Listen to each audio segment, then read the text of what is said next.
the Light TV show.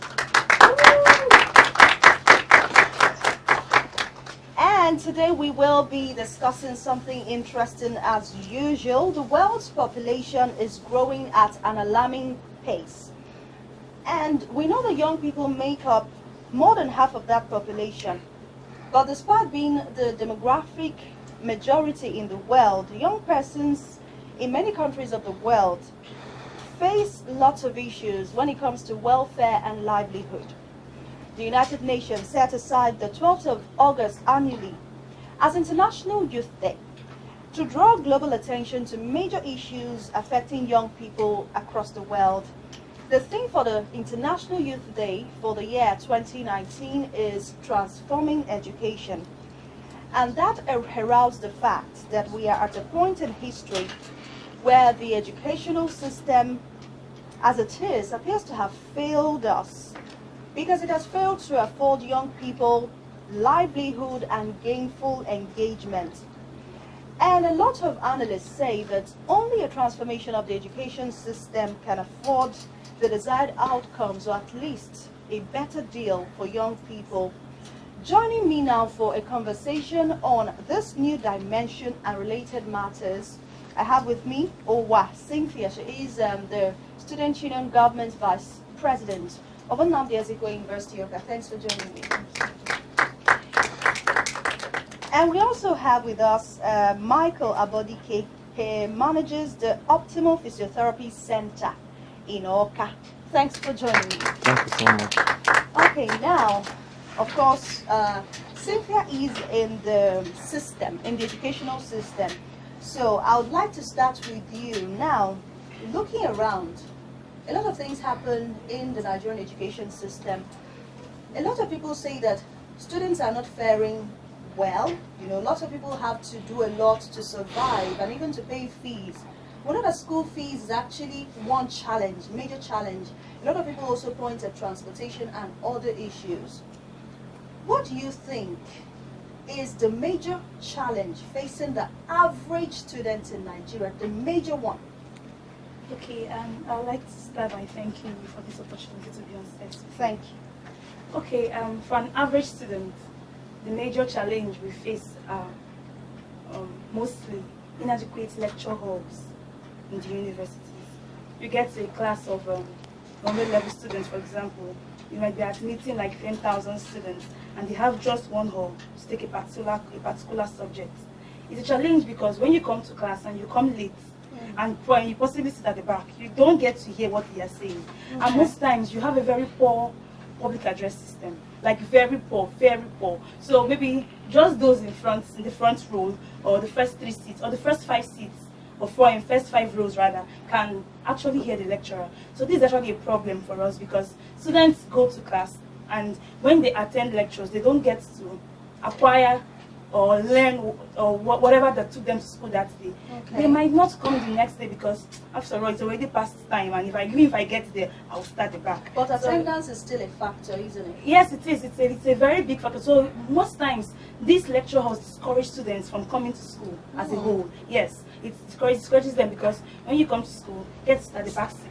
You don't get to hear the lecture. You get to gist with your friends at the end of the class, and then you don't do anything. You don't achieve anything. Most times they don't want to come up to classes.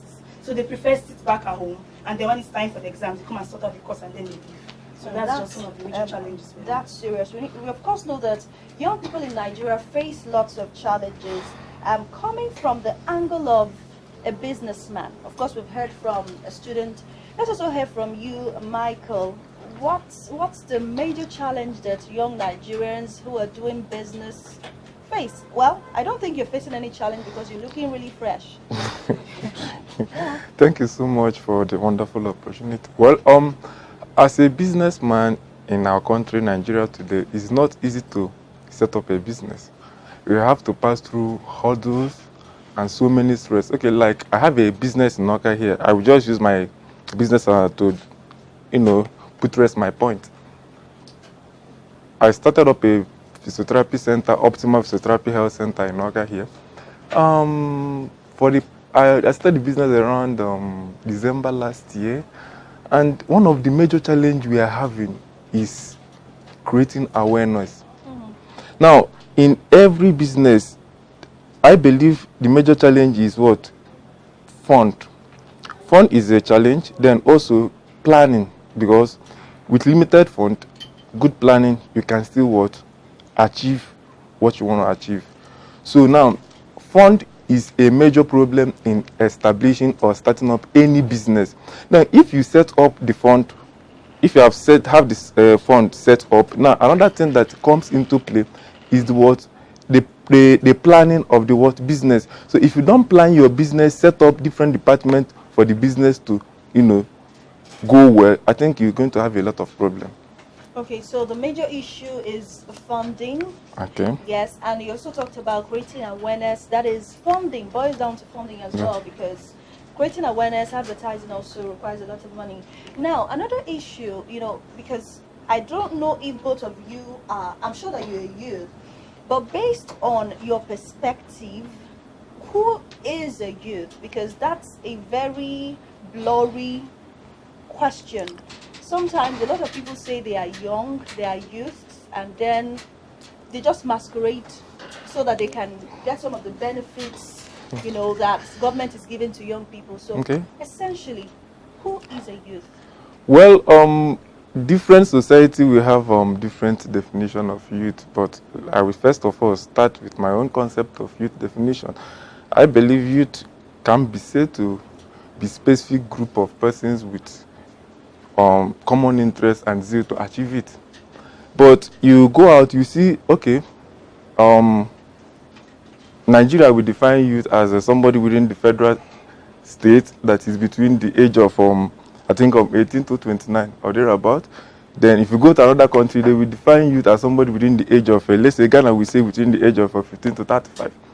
Then we also have United Nations standard, which says between the age of I think between the age of 15 to 24. Yes. So you see, there are different variations to definition of youth. So it boils down to state.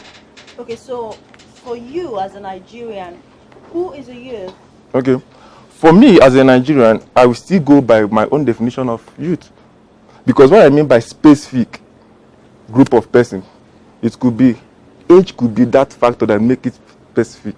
Then they have a particular aim and zeal to achieve an objective. Do you have a contrary opinion to that? Actually, a youth is a young person between that is not a child, not an adult per se.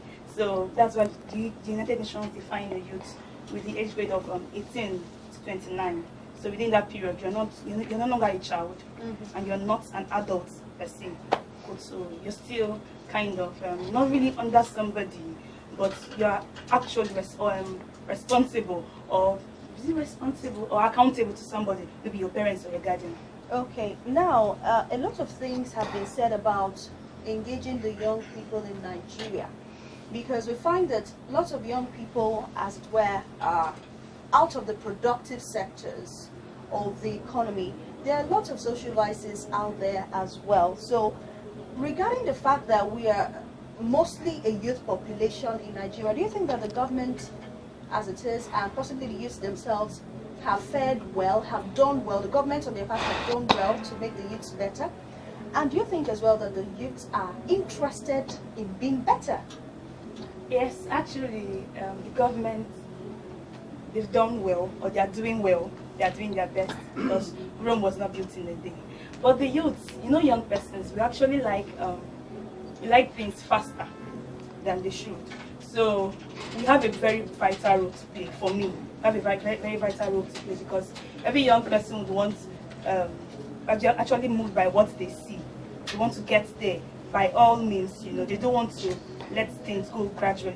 So the government is doing well, but we the youths, we need to build ourselves. We need to know that yes, we can get there, but let us take this thing time. Let's take it easy with time. Do you understand?